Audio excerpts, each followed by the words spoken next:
प्रभु यीशु मसीह के नाम में आप सभी को मैं शालोम कहता हूं। प्रभु यीशु मसीह के नाम की तारीफ करता हूं कि प्रभु यीशु मसीह ने आज फिर एक बार और मिलने का फजल प्रदान किया है। प्रभु का नाम मुबारक हो।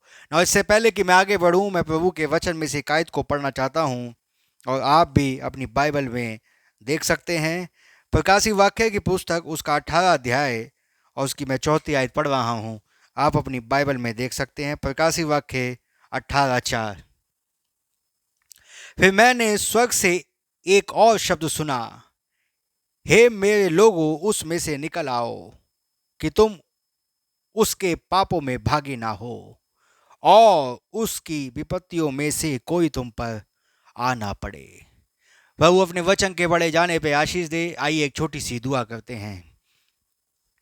प्रभु यीशु मसीह, आपका बहुत धन्यवाद देते हैं सुंदर से अवसर के लिए जो आज शाम आपने हमें दिया है। प्रभु जी, अपने वचन के ज़रिए हमसे बात करें, अपने आत्मा डालें प्रभु, जिससे कि हम आज का मन्ना खाने पाएँ प्रभु। यदि किसी कोई कमी घटी है प्रभु यीशु मसीह के नाम में जाती रहे प्रभु। मैं आपका धन्यवाद देता हूँ। प्रभु यीशु मसीह के नाम में मांगते हैं, आमीन। God bless you all. प्रभु का नाम मुबारक हो। प्रभु यीशु मसीह के नाम की तारीफ हो। प्रभु यीशु मसीह के नाम की बढ़ाई हो कि उसने मुझे एक बार और आपसे मिलने का फजल प्रदान किया है। मैं प्रभु का बहुत धन्यवाद देता हूँ। ना आज शाम मैं आपके बीच में एक विषय प्रचार करना चाहता हूँ और मेरा विषय है तीसरा निर्गमन। और मैं प्रभु के वचन से आपके बीच में कुछ बातों को दिखाना चाहता हूँ जिससे कि आज के युग को दिखा पाऊँ। ना मैं इस बात को याद रखिए, मैं कभी भी जब आपके बीच में प्रचार करने आता हूँ, मैं आज के युग की बात करता हूँ। मैं आज के समय की बात करता हूं कि हम कौन से समय में रह रहे हैं और कौन से युग की बातें हम जी रहे हैं। ना इस बात को याद रखिए कि हमें बहुत ज़रूरी है कि अपने संदेश को पहचाना जाए। बहुत ज़रूरी है कि हम अपने संदेश को पहचानें। बहुत ज़रूरी है कि हमें हर चीज़ अपने युग की पता होनी चाहिए। ना इस बात को याद रखिए कि हर युग में खुदावंद ने एक संदेश को भेजा है और उस संदेश के जरिए वो लोगों से बात करता है। वो उस समय की आवाज़ होती है और उस आवाज़ के जरिए वो बोलता है।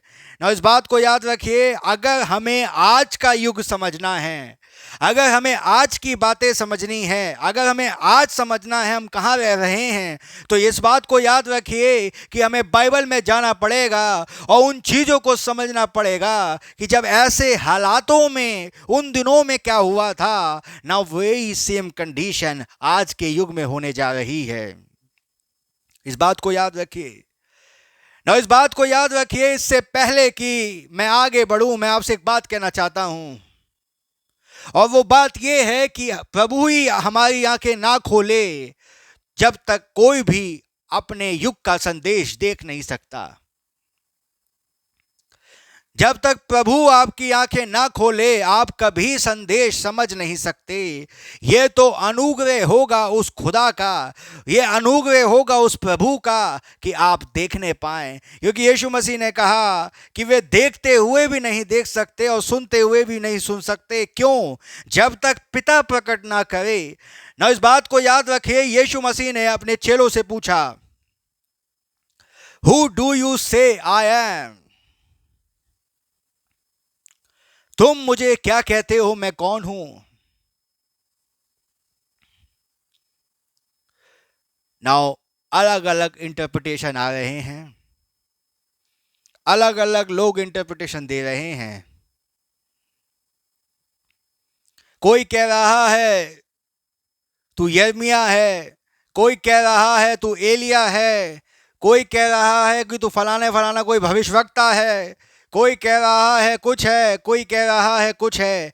सब अपने अपने इंटरप्रिटेशन दे रहे हैं, लेकिन कोई नहीं जानता जो उनके सामने खड़ा है वो कौन है। इस बात को याद रखिए कि वो इंसानी समझ के अनुसार उस वचन को नहीं समझ सकते थे जो उनके सामने खड़ा था।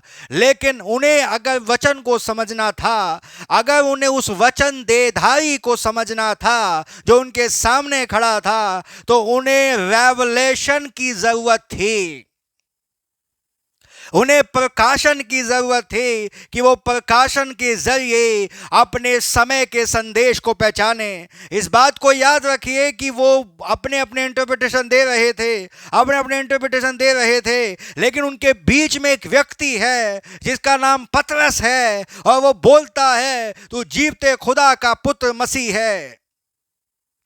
जब उसने इस वाक्य को बोला है, उस वचन को जब बोला कि तू जीवते खुदा का पुत्र मसीह है ना, उस बात को याद रखिए कि यीशु मसीह ने क्या कहा। यीशु मसीह ने ये नहीं कहा धन्य है पतरस कि तुझ पे ये बात फलाने फलाने प्रकट कर दी। नो, धन्य है तू पतरस कि मेरे पिता ने तुझ पे ये बात प्रकट कर दी कि मैं कौन हूं, क्योंकि मुझे कोई समझ नहीं सकता,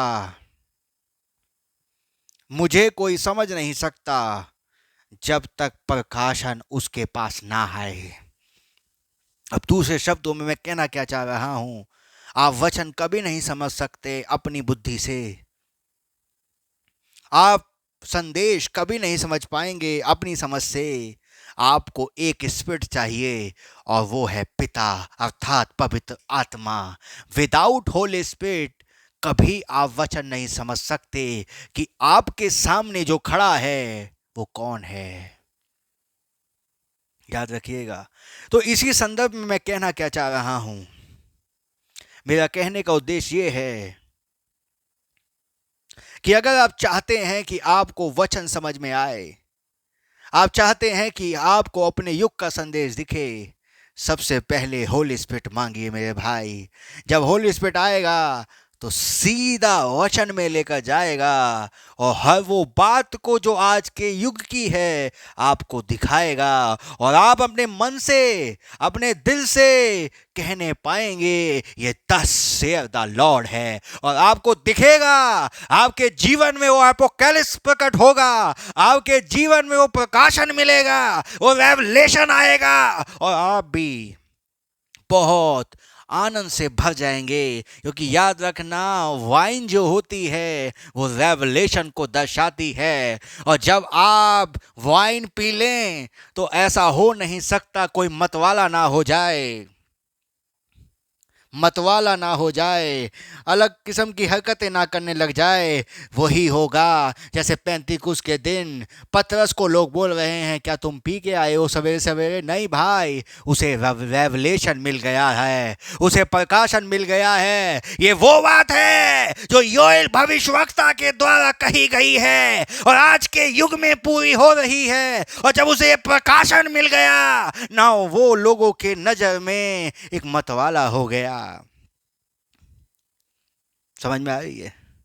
रेवलेशन, प्रभु आपको बरकत दे, मिलना बहुत जरूरी है, तभी आपको समझ में आएगा कि आज के युग का क्या संदेश है ना। उस बात को याद रखिए, हमें आज का युग का संदेश देखने के लिए कहीं बाहर नहीं जाना, वो बाइबल में ही मिलेगा। लेकिन प्रभु प्रकट ना करे जब तक दिखाई नहीं दे सकता ना। प्रभु आपको बरकत दे। आज शाम मैं आपके बीच में एक सब्जेक्ट प्रचार कर रहा हूँ और मेरा विषय है थर्ड एक्सोडस। ध्यान से सुनिए भाई। ना इस बात को याद रखिए कि छुटकारे के दो रास्ते होते हैं। छुटकारे के दो रास्ते होते हैं, एक है कहीं से निकलना और एक है कहीं जाना। और निर्गमन का मतलब होता है निकासी। निर्गमन का मतलब होता है कोई व्यक्ति कहीं से निकल रहा है। इस बात को याद रखिए, निकल तो गए लेकिन कहीं पर जाना भी है। सिर्फ निकलना छुटकारा नहीं है। समझ में आ रही है? सिर्फ वहां से निकल जाना छुटकारा नहीं है, लेकिन आपको कहीं प्रवेश भी करना है। समझ में आ रही है आपके? माफ करिएगा, कहीं प्रवेश भी करना है ना। पहली निकासी, पहला निर्गमन जो बाइबल में हुआ, अगर हम उन चीजों को समझ लें तो हमें अपनी बात भी समझ में आ जाएगी। ध्यान से सुनिए।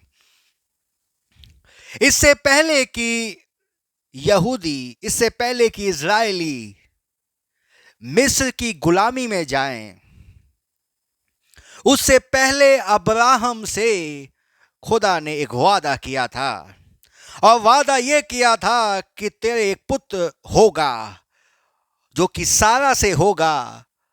ना इस बात को याद रखें, ये खुदा का वादा था जो अब्राहम से किया गया था। ना इस बात को याद रखें कि जब अब्राहम से ये वादा किया गया था, अब्राहम से ये वादा किया गया, लेकिन तब भी वो बीच में एक गलती कर देता है। और गलती क्या करता है कि एक हाजिरा आ जाती है। लेकिन इस बात को याद रखिए कि वायदे के आगे प्रभु उस गलती को नहीं देख रहा जो अब्राहम ने करी है, क्योंकि खुदा अपने वचन के प्रति अपने मन को नहीं बदलता है। और जब उसने अब्राहम से वादा किया है कि सारा से ही तेरा पुत्र होगा, चाहे अब्राहम कुछ भी कर ले। अब्राहम ने गलती कर दी, लेकिन प्रभु अपने वायदे से नहीं मुकरा। समझ में आ रही है? सेम ऐसी चीज ना, इस बात को याद रखिए भाई, प्रभु अपने वचन के प्रति अपने मन को कभी नहीं बदलता। जब आपसे वो एक बार वादा कर दे ना, प्रभु अपने वचन के प्रति अपने मन को कभी नहीं बदलता।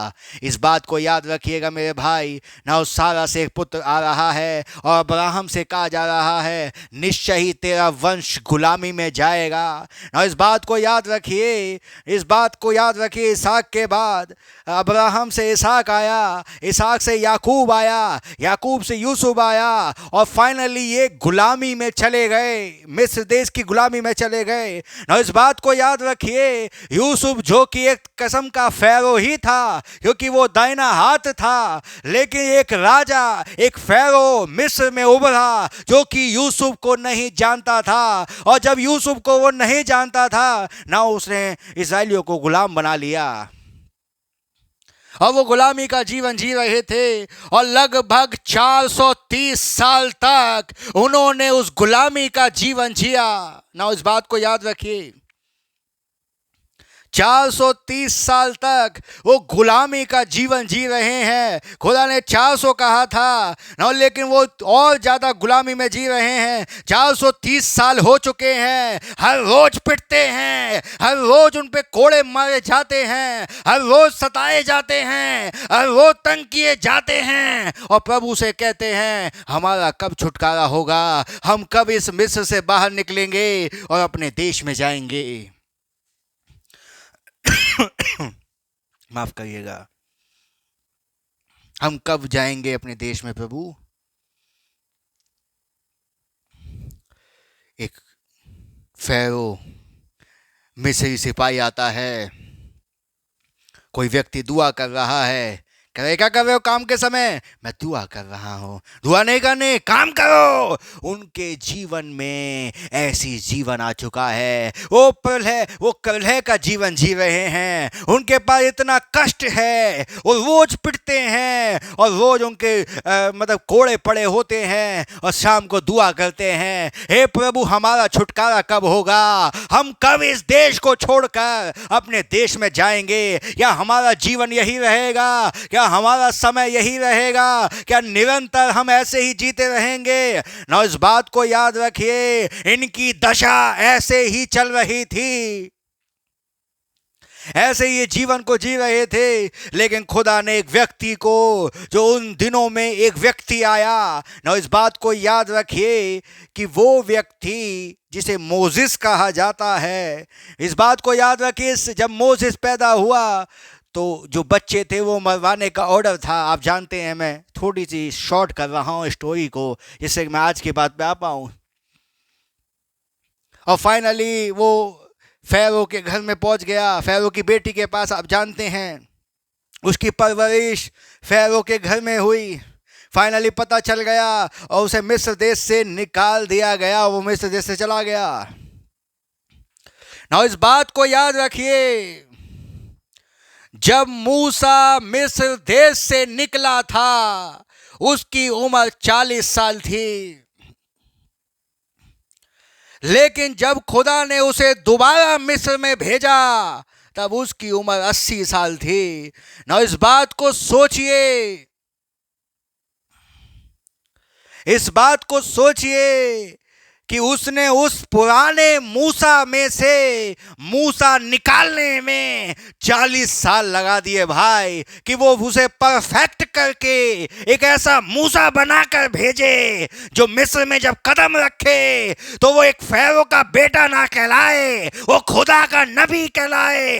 और खुदा का नबी कहलाने के लिए उसे जंगल में जाना था ना। इस बात को याद रखिए भाई। हालेलुया, आमीन। विश्वास ही से मूसा ने फैरो की बेटी का पुत्र होने से इनकार कर दिया। ना इस बात को याद रखिए, बहुत से लोग सोच सकते हैं, अलग अलग विचारधारा आ सकती है और कह सकते हैं अगर ये फैरो बन जाता तो शायद हम बच जाते। इसने काय को अपना भेद खुल गया भैया, ये यहूदी है। खुदा का रास्ता ये नहीं था। खुदा का रास्ता ये नहीं था। खुदा का रास्ते में आराम नहीं मिलता। खुदा के रास्ते में जंगल में जाना पड़ता है भाई। उसे जंगल में लेके गए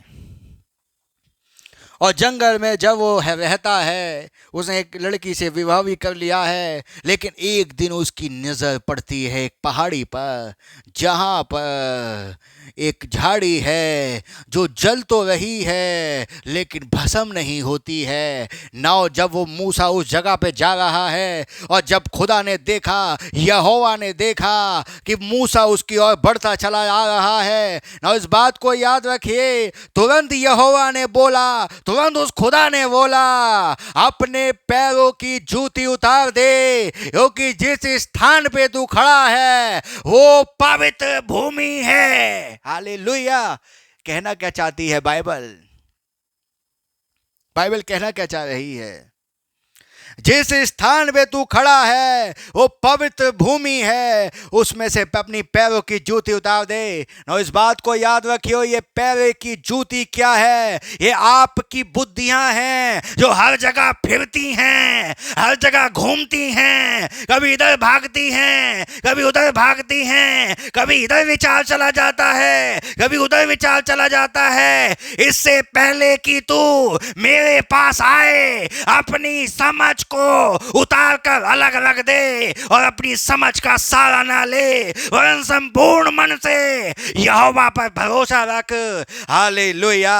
यहोवा यही कह रहा है, वो खुदा यही कह रहा है, अपनी समझ को उतार कर एक जगह रख दे, क्योंकि तू एक नबी बनने वाला है, तू एक पैगंबर बनने वाला है और तू खुदा का मिनिस्टर बनेगा।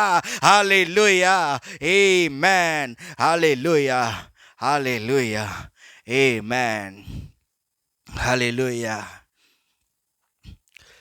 इस बात को याद रखिएगा, इससे पहले कि आप कुछ प्रभु के राज्य में करें, आपको अपनी बुद्धि खूंटे पे टांगनी पड़ेगी, उसका सहारा नहीं लेना पड़ेगा भाई।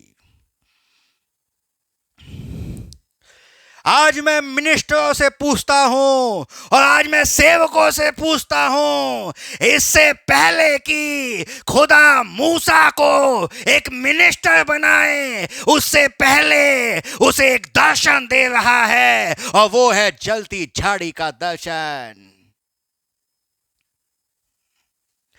इससे पहले कि वो सेवकाई करे, इससे पहले कि वो मिनिस्टर बने, इससे पहले कि वो प्रभु के राज्य में काम करे, ना क्या वो दर्शन आपको मिला है? क्या वो जलती झाड़ी का अनुभव आपको मिला है? दूसरे शब्दों में कहूं, क्या होली स्पिरिट मिला है? क्या पवित्र आत्मा आपको मिला है जब आप सेवकाई कर सकते हैं? विदाउट होली स्पिरिट, आज मैं बोल रहा हूं, विदाउट होली स्पिरिट हर वो बिलीवर कभी भी प्रभु से कुछ नहीं पा सकता। Holi spirit is the most important, कि आपको पवित्र आत्मा मिल जाए। हालेलुया। आज मैं पूछता हूं भाई, क्या जलती झाड़ी का दर्शन मिला? क्या होली स्पिरिट मिला? क्या पवित्र आत्मा मिला? हाँ ब्रदर, मिल गया। मैं अनुभव बोल रहा हूँ भाई, अनुभव। क्या वो खुदा ने, उस खुदा ने आपको बुलाया है? ऊपर आ जा। क्यों आओ? मिनिस्टर बनना है तुझे।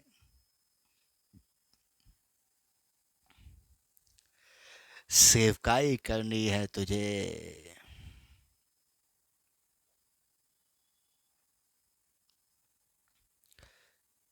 विदाउट होली स्पिरिट, आपके मुंह पे बोलता हूँ, हर वो बिलीवर एक जानवर के समान है। जिसके पास पवित्र आत्मा नहीं है वो जानवर के समान है भाई। आप कहेंगे ब्रदर ऐसा कैसे बोल सकते हैं? जानवर में और इंसान में कोई फर्क नहीं रह गया भाई, इसलिए बोल रहा हूँ। एक जानवर का मुंह होता है, आपका भी है, मेरा भी है। जानवर की आंखें होती हैं, आपकी भी हैं, मेरी भी हैं। जानवरों के बाल होते हैं, आपके भी हैं, मेरे भी हैं। हाथ पैर होते हैं, आपके भी हैं, मेरे भी हैं। शरीर होता है, आपका भी है, मेरा भी है। जानवर हैं, कोई फर्क नहीं है। लेकिन जब होली स्पिरिट आ जाए, जब पवित्र आत्मा अंदर आ जाए और आपको विंडिकेटेड कर दे, आपको प्रमाणित कर दे, आपको जलती झाड़ी का दर्शन मिल जाए, नाउ आप एक डिफरेंट व्यक्ति हैं। आप उस जानवर वाली अवस्था से बाहर होकर एक अच्छी अवस्था में आ जाते हैं। इससे पहले कि मूसा मिनिस्ट्री करे, इससे पहले कि मूसा एक सेवक कहलाए, उसे जलती झाड़ी का दर्शन चाहिए था। याद रखिएगा भाई। अब वो मिस्र जाएगा, अब जाएगा, इससे पहले नहीं जाएगा। 40 साल लगा दिए खुदा ने मूसा में से मूसा को निकालने में। अब मूसा मिस्र जाएगा। इतने दिन से क्यों नहीं भेजा? प्रभु की मर्जी। समझ में आई आपके? खुदा अपने समय के अनुसार कार्य करता है ना। मूसा कहता है मुझे बोलना नहीं आता। मूसा बोल रहा है मुझे बोलना नहीं आता, मैं तोतला हूं, मेरी जबान क्लियर नहीं है। प्रभु कहता है तू जाएगा, मैं नहीं कर सकता, तू ही करेगा। याद रखना, प्रभु भी सेवक उसी को बनाता है जो कहता है मैं नहीं करूंगा सेवा, मैं सेवकाई नहीं करूंगा, मैं नहीं जाऊंगा। जैसे जोना कह रहा है मैं नहीं जाऊंगा, बेटा तू ही जाएगा। प्रभु उसी को भेजेगा जो कह देगा मैं नहीं करता। ना इस बात को याद रखिए, खुदा मिनिस्ट्री उसी को देता है, ज्यादा कर देखा गया है जो मिनिस्ट्री से भागते हैं। याद रखिएगा। होली स्पिरिट पाइए भाई, then you preach the message of the hour. ध्यान से सुनिए। नाउ मिस्र में हो क्या रहा है? फाइनली वो कहता है, जब वो पूछेंगे कि तू कौन है तेरा खुदा, तब तू उनसे कहना मैं हूं सो हूं। यही कहना मैं हूं सो हूं। ना इस बात को याद रखिए, जिस लाठी को लेकर वो भेड़ों को चराया करता था, वही लाठी को लेकर अब वो मिस्र की ओर बढ़ रहा है। ना इस बात को याद रखिए, एक अकेला व्यक्ति 20 लाख लोगों को जो मिस्र में फंसे हुए हैं उनको निकालने के लिए जा रहा है। इसको ये ऊर्जा कहां से मिल रही है? इसको ये ताकत कहां से मिल रही है? ये ताकत आई है उस जलती झाड़ी के दर्शन देखने से। उसे ये ताकत मिल रही है कि वो एक ऐसे देश के पास जा रहा है जो उसे पहले ही निकाल कर बाहर कर चुका है, और वो ऐसी जगह पर प्रवेश करने जा रहा है और यहोवा उसके आगे आगे जा रहा है और उसे कह रहा है मैं तेरे साथ हूं, वरन तुझ में हूं। Hallelujah, amen, hallelujah, wonderful message, hallelujah. ना इस बात को याद रखिए, वो अब वो पुराना मूसा नहीं है, अब वो नया मूसा बन चुका है। अब वो नया मूसा है, अब वो मूसा है जिसे लोग तो पुराना समझेंगे, लेकिन उसके अंदर, उसके इनसाइड में एक खुदा है जो छिपा हुआ है। इस बात को याद रखिए, खुदा आपके साथ तभी आएगा जब आप उसके साथ खड़े होंगे, जब आप उसका अनुभव को पाएंगे, अर्थात उस पवित्र आत्मा को पाएंगे। Hallelujah, amen, hallelujah. ना अगली बात क्या हुई, और वो मूसा अब जा रहा है और मिस्र में आगे बढ़ रहा है, और बढ़ते बढ़ते एक दिन मिस्र में जाता है और फैरो सामने बैठा है और फैरो से कहता है, मैं आया हूँ, अपने लोगों को छुड़ाने आया हूँ, मेरे लोगों को जाने दे। अगर तू मेरे लोगों को जाने नहीं देगा तो यहाँ पर प्रलय आएगा, यहाँ पर कष्ट आएंगे, यहाँ पर बीमारी आएगी, यहां पर प्रॉब्लम आएगी। मेरे लोगों को जाने दो, मेरे लोगों को जाने दे। हालेलुया। ना इस बात को याद रखिए, ये वो मूसा नहीं है, ये वो मूसा है जिसके अंदर अब वो आग का सतून आ चुका है, वो विल ऑफ फायर अब इस व्यक्ति के अंदर होके कार्य कर रहा है। Hallelujah, amen, hallelujah, amen, hallelujah, आमेन। नाउ फैरो भी पूछता है, अपने खुदा का नाम तो बता। वो कहता है, मैं हूं। फैरो कहता है, सर जी, मैं आपका नाम नहीं पूछ रहा, मैं आपके खुदा का नाम पूछ रहा हूं। आप अपने खुदा का नाम बताइए, आपके खुदा का क्या नाम है? वो कहता है, मैं हूं। अरे भाई, ये क्या करके आया है सुबह सुबह? भाई, मैं तुम्हारे बारे में नहीं पूछ रहा, मैं पूछ रहा हूं अपने खुदा का नाम बताओ। वो फिर कहता है, मैं हूं। समझ में आ रही है आपके? सर पकड़ता है फिर, अरे भाई पीपा के आए हो क्या सवेरे सवेरे? मैं कह रहा हूं अपने खुदा का नाम बताओ जिस नाम से तुम आए हो। वो फिर कहता है, मैं हूं। ना मैं हमेशा सोचता था, ये खुदा ने मैं हूं ही क्यों कहा? तब मुझे समझ में आया, बाय रेवलेशन। वो मैं हूं इसलिए बोल रहा है क्योंकि वो मूसा नहीं है, वो खुदा ही है। इसलिए वो फैरो को बोलता है, जिस खुदा का नाम तू जानना चाह रहा है वो मैं हूं। समझ में आई नहीं आई भाई मुझे नहीं पता, लेकिन ये रेवलेशन की बात है, क्योंकि मूसा के अंदर वो खुदा मूसा के अंदर था। और भाई ब्रनम ने कहा, मूसा ही अपने युग का रिडीमर, मतलब कहेंगे एक खुदा था, क्योंकि वो निकासी का काम कर रहा है। वो एक पैगंबर है, वो एक नबी है जो अपने युग का नबी है। हालेलुया, आमेन। ना इस बात को याद रखिए, ना बहुत सी चीजें आ रही हैं, बार बार मूसा बोलता है, मेरे लोगों को जाने दो, मेरे लोगों को जाने दो। वो कहता है, नहीं जाने दूंगा। खुदा भी कहता है, बेटा जब तक तू मेरे लोगों को जाने नहीं देगा तू चैन से बैठ नहीं पाएगा अब अपनी गद्दी पर, क्योंकि अब मैंने भी ठान लिया है कि मेरे लोग अब मिस्र में नहीं रहेंगे। इस बात को याद रखिए भाई, जब खुदा ठान ले कि तुम्हें वहां से निकालना है तो किसी की माइकल लाल में दम नहीं है कि तुम्हें रोक ले। मैं नहीं छोड़ूंगा ऐसी जॉब जो खुदा के वचन से बाहर है। कोई बात नहीं, मत छोड़ो, मत छोड़ो। अगर खुदा ठान ले तो तुम्हारी पुस्तकें भी नहीं रोक पाएंगी उस खुदा के कार्य को। भाई मैं नहीं छोड़ूंगा ऐसे स्थान को, मैं नहीं छोड़ूंगा।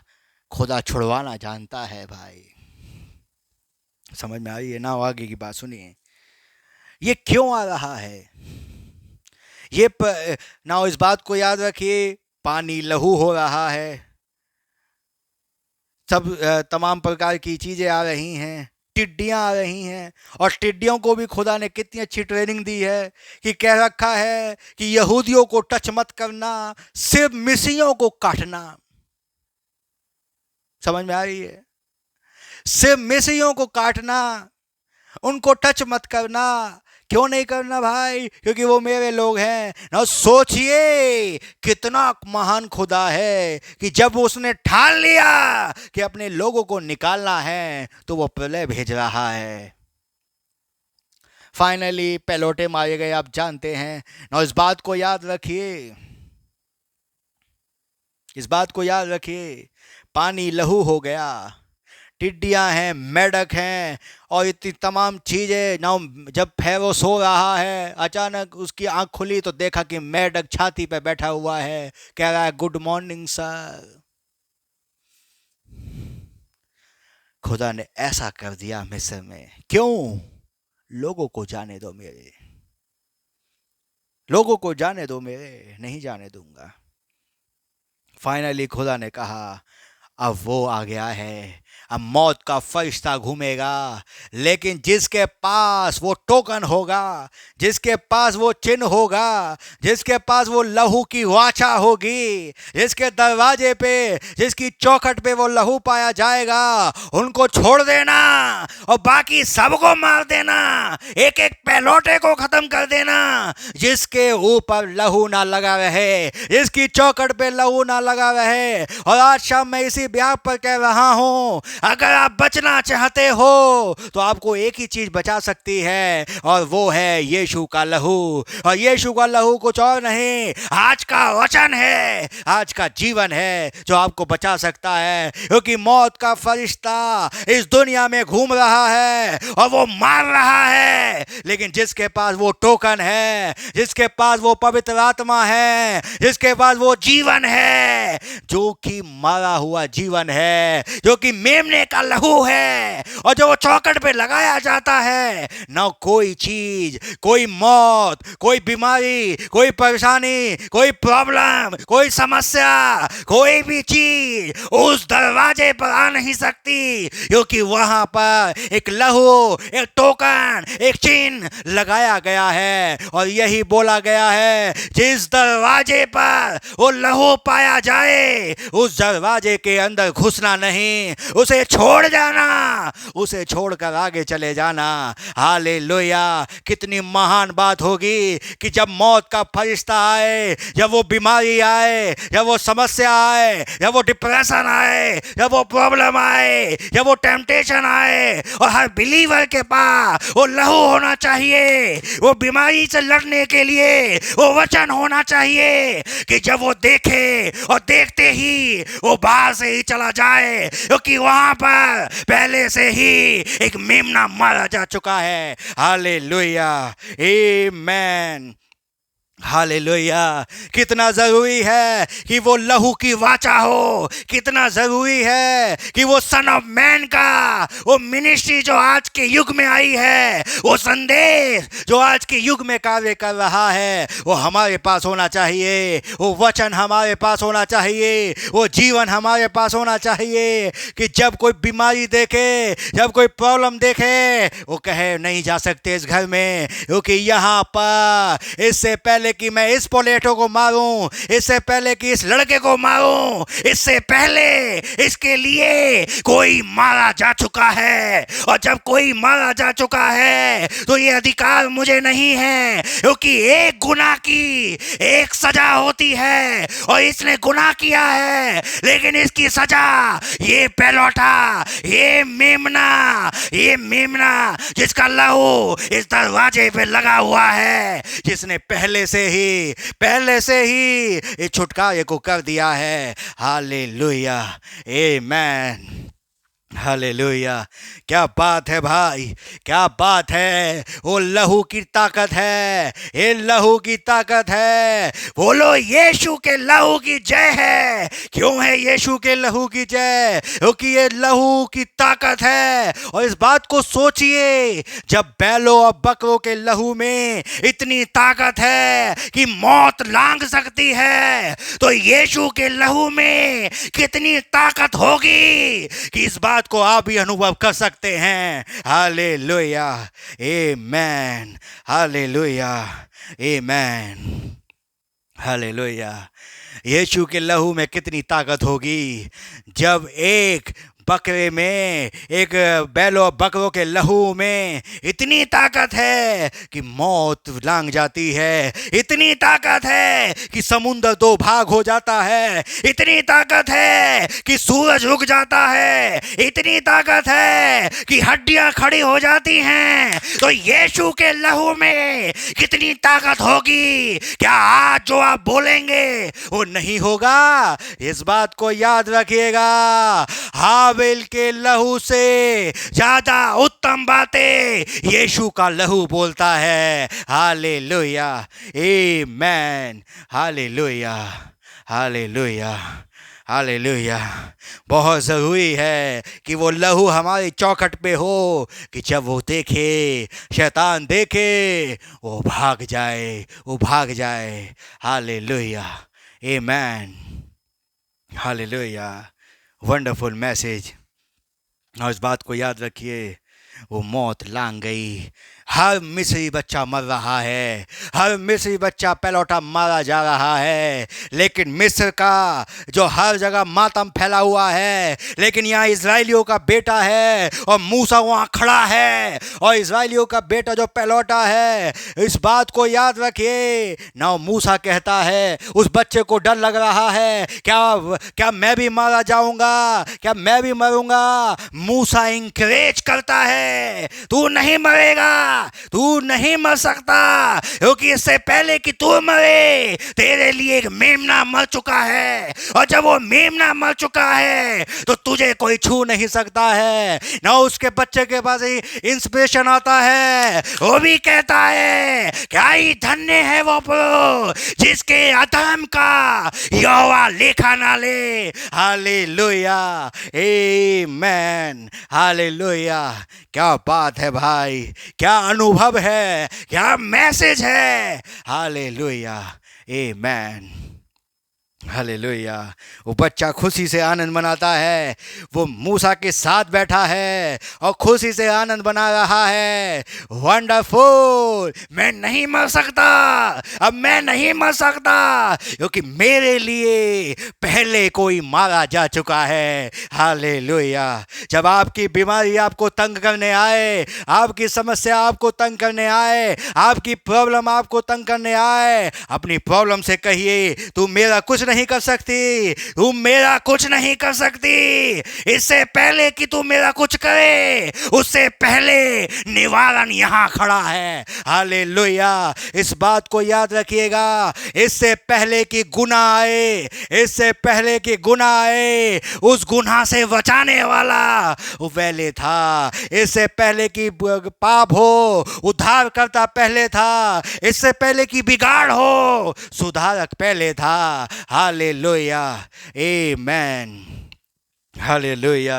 क्या एटमॉस्फेयर है भाई, क्या अनुभव है, क्या वातावरण है भाई। एक आत्मिक माहौल है और उस आत्मिक माहौल में प्रभु हमसे बात कर रहा है और कह रहा है, डोंट वरी, मेरे लोगों को जाने दे, क्योंकि अगर मेरे लोगों को जाने नहीं देगा, मैं मिस्र को हिला के रख दूंगा। और इस बात को याद रखिए, उस समय जब खुदा ने मिस्र को हिलाया, वो ऐसा हिला कि दोबारा कभी उभर नहीं पाया। क्यों नहीं उभर पाया? क्योंकि उसके लोगों को उसने कैद कर रखा था। और जो खुदा के लोगों को फंसताएगा, खुदा उसे कभी उभरने नहीं देगा और दोबारा कभी नहीं उभरा। उसके बाद वो गिरता चला गया, गिरता चला गया। हालेलुया, आमेन, हालेलुया, आमेन। ये पहली निकासी है। Hallelujah, hallelujah. ये टोकन का कमाल है कि मौत भी लांग रही है। जिन को मौत का फरिश्ता आता है, दरवाजे से देखता है, अरे लहू लगा है, सॉरी लॉर्ड, यहाँ पहले कोई मारा जा चुका है। आगे बढ़ जाता है, दूसरी जगह देखता है, यहाँ लहू नहीं है, वहाँ घुस जाता है और उस बच्चे को मार देता है। लेकिन इस्राएल के बच्चों को कोई छू नहीं पा रहा। क्यों नहीं छू पा रहा? क्योंकि वो अपने मूसा के संदेश को फॉलो कर रहे हैं, मूसा के संदेश को सुन रहे हैं। Hallelujah, amen, hallelujah, hallelujah. Wonderful message, hallelujah. ना अगली ही सुबह उन्हें नहीं पता फ़ेरो उसे बुलाने वाला है। ना फ़ेरो की कॉल आती है, मूसा को बुलाया जाता है और फ़ेरो कहता है, और इस बात को याद रखिए, जिस रात मौत का फरिश्ता वहाँ घूम रहा था, उनको नहीं पता था ये मौत का फरिश्ता तो आ रहा है, लेकिन इस रात, ये आखिरी रात हमारी मिस्र में गुजर रही है, इसके बाद हम दूसरी जगह में होंगे, ये उनको नहीं पता था। और फाइनली फ़ेरो कहता है, अपने लोगों को ले जाओ और मुझे तुम्हारे लोगों की कोई ज़रूरत नहीं है। ले जाओ अपने लोगों को और मुझे कोई ज़रूरत नहीं है। हालेलुया, आमेन। फाइनली उसके लोग वहाँ से रिहा हो गए। ना इस बात को याद रखिए, इस बात को याद रखिए, वो मिस्र से निकल गए। छुटकारे के दो रास्ते होते हैं, कहीं से निकलना, अब कहीं पे जाना। अभी वो निकले हैं, अभी उन्हें कहीं जाना है। इस बात को याद रखें, सिर्फ निकलना काफ़ी नहीं है, कहीं प्रवेश भी करना है। और ये मिस्र से निकले, और जब ये मिस्र से निकले और निकाले हुए लोगों को एक्लीसिया कहा जाता है। एक्लीसिया को चर्च कहते हैं और चर्च को कलीसिया कहते हैं। दूसरे शब्दों में मैं कहूँ, ये 20 लाख लोगों का जो मिस्र देश से निकले थे, ये एक चर्च था जो निकला, क्योंकि निकाले हुए लोगों को एक्लीसिया कहते हैं। हालेलुया, आमेन। ये निकल गए और निकल के अब आगे बढ़ रहे हैं। ना इस बात को याद रखिए, ये आगे बढ़ रहे हैं। यहाँ पर फिर फ़ेरो का दिल कठोर हो गया और यहाँ पर खुदा ही चाह रहा है, बेटा कठोर करो, फिर पीछा करो। और पूरी स्टोरी को जानते हैं फिर क्या हुआ। मैं उन चीज़ों को शॉर्ट कर रहा हूँ क्योंकि विषय वो नहीं है, विषय कुछ और है। नाउ फाइनली ये सब जब वो मिस्र सब पानी में डूब गए, उसके बाद जब ये चलते रहे, ये अभी इन्होंने एक स्टेप पूरा किया था। मिस्र से इन्हें कनान जाना था। याद रखना, मिस्र से कनान जाना था। फर्स्ट निकासी, जो पहला निर्गमन था, मिस्र से कनान तक। लेकिन ये जब 20 रास्ते में बढ़ रहे थे, बढ़ते बढ़ते बढ़ते बढ़ते बढ़ते बढ़ते इनमें कुछ कोरा दातान जैसे लोग पैदा हुए। ना आप जानते हैं, मैं बहुत स्टोरी शॉर्ट कर रहा हूं, इसलिए मैं कहूँगा निर्गमन की पुस्तक पढ़िए। बढ़ते बढ़ते ऐसा हुआ कि उन्होंने खुदा की नज़र में गुनाह किया और सोने का एक देवता बनाया, आप जानते हैं। फाइनली वहाँ पर खुदा ने धरती फाड़ी और लोग समा गए। ना इस बात को जानते हैं। ना सोचिए कि ये लोग विश्वास के जरिए नहीं निकले थे।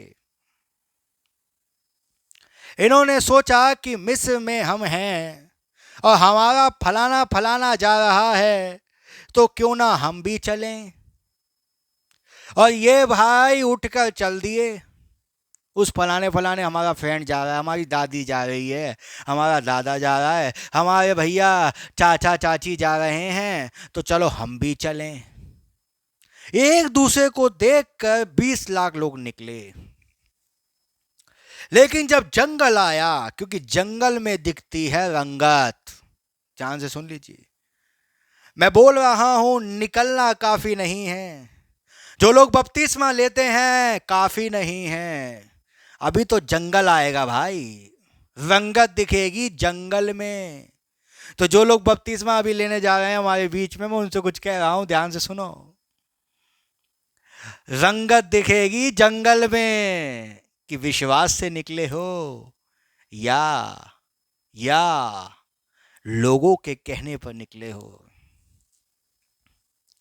जब पानी कड़वा हुआ, मूसा के घर पहुंच गए मॉर्निंग में। मूसा मूसा मूसा मूसा चिल्लाए हैं सुबह सुबह, मूसा मूसा। हाँ बोलो क्या हुआ? अरे पानी कड़वा हो गया, हम तो मिस्र में ही ठीक थे, हमें तू कहां मारने ले आया भाई।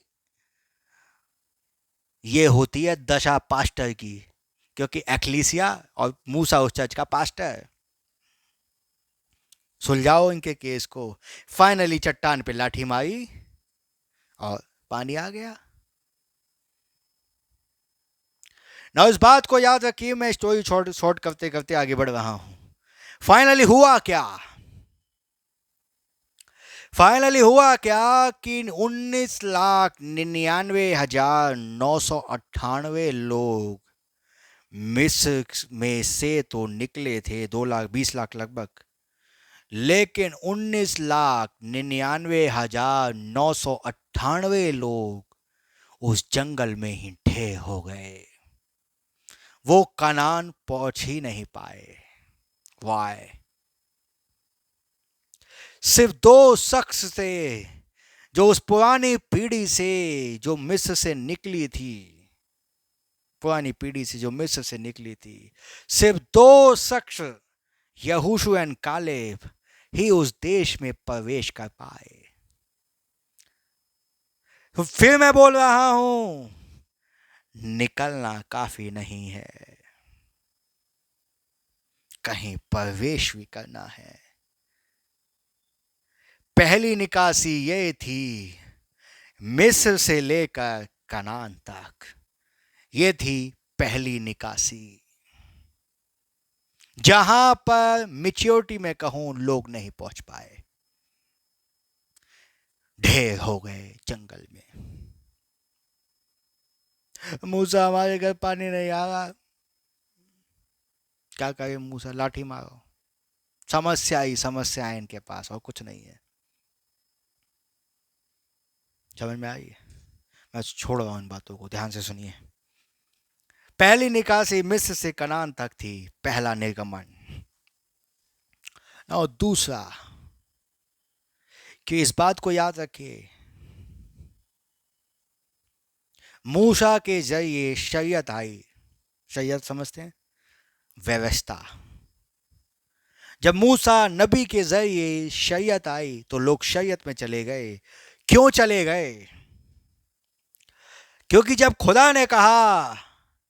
खुदा ने शरीयत दी, अर्थात उस व्यवस्था को दिया, और व्यवस्था को जब दिया तो लोगों ने कहा हम मानेंगे, दो प्रभु हम मानेंगे। अब लोगों के कहने के अनुसार अनुग्रह था उनके ऊपर। पहले जब वो मिस्र से निकले थे वो अनुग्रह में चल रहे थे, लेकिन उन्होंने अनुग्रह को रिजेक्ट करके शरीयत मांग ली, व्यवस्था मांग ली। हम मानेंगे, जो प्रभु कहेगा हम मानेंगे। उन्होंने व्यवस्था मांग ली, अर्थात अनुग्रह से वो व्यवस्था में चले गए। ये था पहला निर्गमन।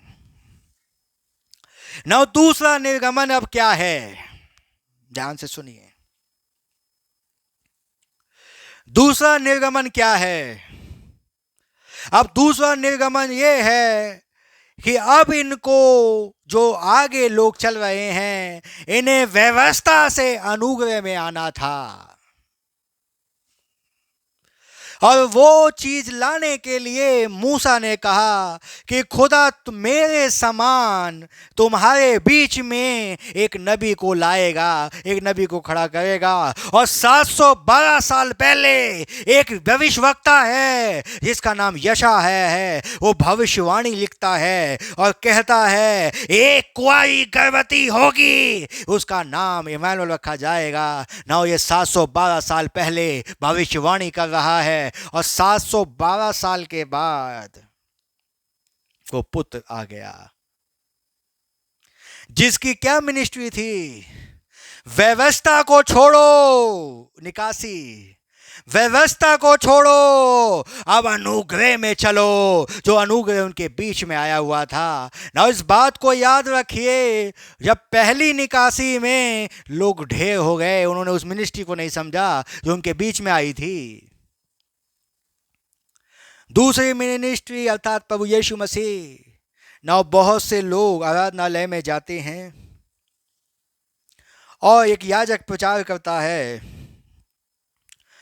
एक कुंवारी गर्भवती होगी और पुत्र जनेगी, उसका नाम इम्मानुएल रखा जाएगा। प्रभु करे ये जल्दी पूरा हो जाए। लेकिन वही वचन जो वो पढ़ रहे हैं, वही वचन जो यशायाह की पुस्तक वो पढ़ रहे हैं, वो गलील में घूम रहा है। वही वचन जिसे ये पढ़ रहे हैं वो घूम रहा है, वो अंधों को आंखें दे रहा है। लेकिन ये वचन पढ़ते रह गए, इन्हें ये नहीं दिखा कि जो वचन वो पढ़ रहे हैं इनके सामने पूरा हो चुका है। इन्हें नहीं दिखा भाई।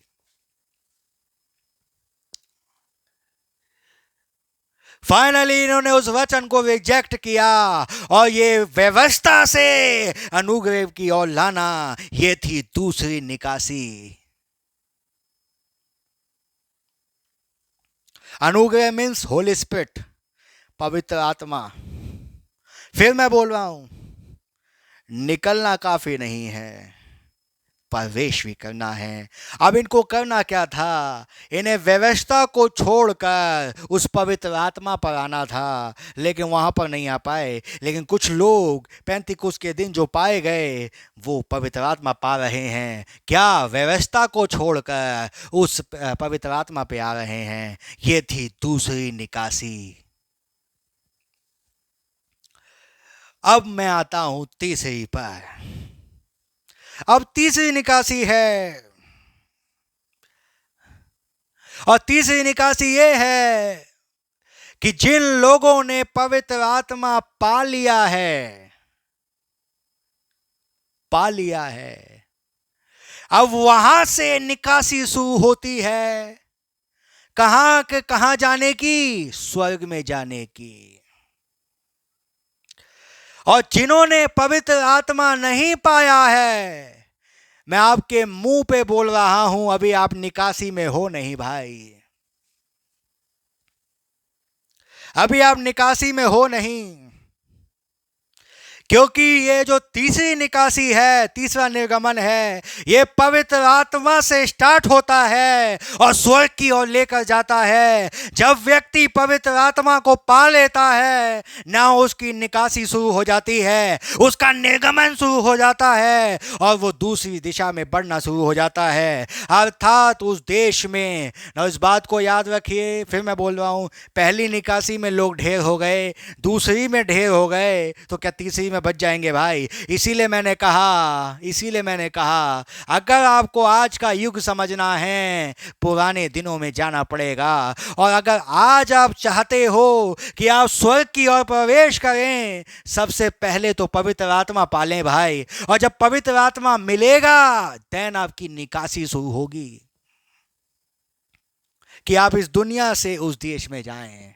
अब यह है तीसरी निकासी, कि इस दुनिया से आप स्वर्ग की ओर बढ़ जाएं। इसे तीसरी निकासी कहते हैं। ना इस बात को याद रखिए, जब पहली निकासी के लिए एक नबी चाहिए, दूसरी निकासी के लिए एक नबी चाहिए, तो तीसरी निकासी के लिए भी नबी चाहिए। और खुदा का धन्यवाद हो, हमारे युग में ये भविष्यवाणी पूरी हो रही है कि खुदावंद हर युग में एक नबी को इस्तेमाल करता है उस समय के लोगों के लिए। आज हम क्या करने जा रहे हैं?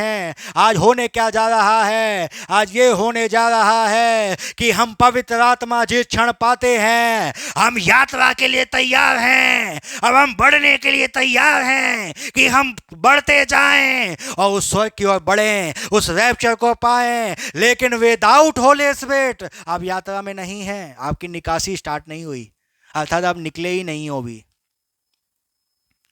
तो अब भैया घुटने टेको, दुआ करो, हे प्रभु वो निकले अनुग्रह से व्यवस्था में आ गए, व्यवस्था से पवित्र आत्मा में आ गए। दूसरी निकासी, अब प्रभु मुझे पवित्र आत्मा लेकर अब मुझे स्वर्ग जाना है। ये तीसरी निकासी है भाई, और इसमें वही शरीक हो सकता है जिसके पास पवित्र आत्मा है, जिसको होली स्पिरिट मिला है। लेकिन जिसके पास पवित्र आत्मा नहीं है वो इस निकासी में नहीं है। तो कितना ज़रूरी है कि हमें सिर्फ निकलने के बारे में नहीं सोचना चाहिए। अरे हम निकल गए, हमने वो छोड़ दिया, आज दुनिया निकालने में लगी हुई है। यीशु बुलाता है, निकल आओ, यीशु बुलाता है, निकल आओ। दुनिया प्रचार कर रही है, यीशु बुलाता है, यीशु ठीक करता है, यीशु निकालता है। आज दुनिया के पास संदेश है सिर्फ निकालने का, लेकिन किसी के पास ये संदेश नहीं है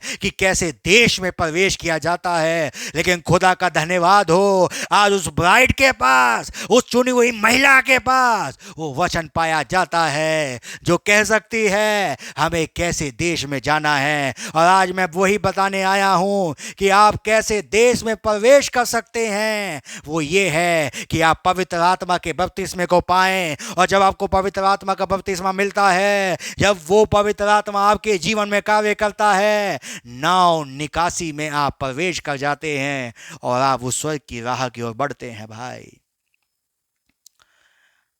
बपतिस्मा ले लिया हमने, हाथी के पेट में भला मारा। भाई जिन्होंने बपतिस्मा नहीं लिया वो तो कहीं गिनती में नहीं होंगे, उनकी तो बात ही मत करो। इस बात को याद रखिए कि पैदाइश के 3 रास्ते होते हैं। पहला पानी, जब कोई बच्चा पैदा होता है पहले पानी आता है, देन लहू आता है, देन जीवन आ जाता है। इस बात को याद रखिए, पानी, लहू और आत्मा।